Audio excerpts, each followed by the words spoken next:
തൃശ്ശൂർ ജില്ലയിലെ ആറ്റൂരിലാണ് ഇപ്പൊ മൈസൂർ കന്ന് വെക്കുന്നത് കേട്ടോ. അടിപൊളി കന്ന്. ആഹാ, കർഷകനാണിത് വല്യപ്പ. ഈ പഠിച്ച വല്യപ്പനെ ഇത് കൊണ്ട് വിജയിപ്പിക്കണം. ഇതാണ് ലക്ഷ്യം. എന്താ വല്യപ്പ?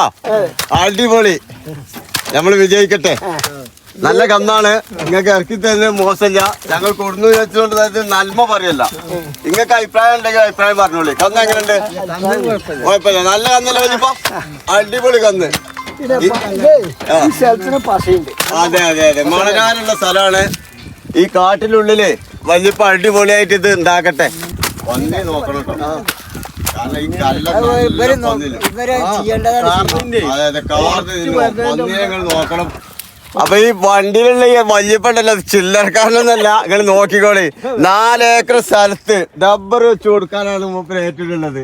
4 കൊല്ലം നോക്കിയിട്ട് ഇതിന്റെ ഓണർമാർക്ക് വിട്ടുകൊടുക്കും.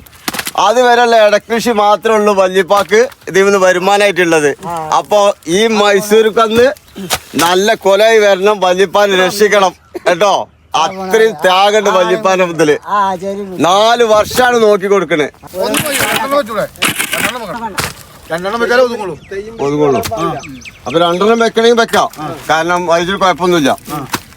ഒരു ഭാഗത്തേക്ക് ചെരുവുകൾ കൊടുക്കിട്ടോ. ആ, അത് കാറ്റിന് നോക്കിയിട്ട് ചെരുവ് കൊടുത്താൽ മതി. ഇപ്പാന്റെയും മായന്റെയും കൂടെ ഉള്ള കൃഷിയാണിത്. നല്ല പൈനാപ്പിളാണ് ഒരു ഭാഗം വെച്ചിട്ടുണ്ട്. 2 ഏക്കറോളം പൈനാപ്പിൾ വെച്ചിട്ടുണ്ട്. അടിപൊളി പൈനാപ്പിൾ ഇപ്പോൾ വെച്ചിട്ടുള്ളൂ. ഞാൻ ഏതായാലും കുഴപ്പമില്ല, നല്ല രീതിയിൽ വരുന്നുണ്ട്.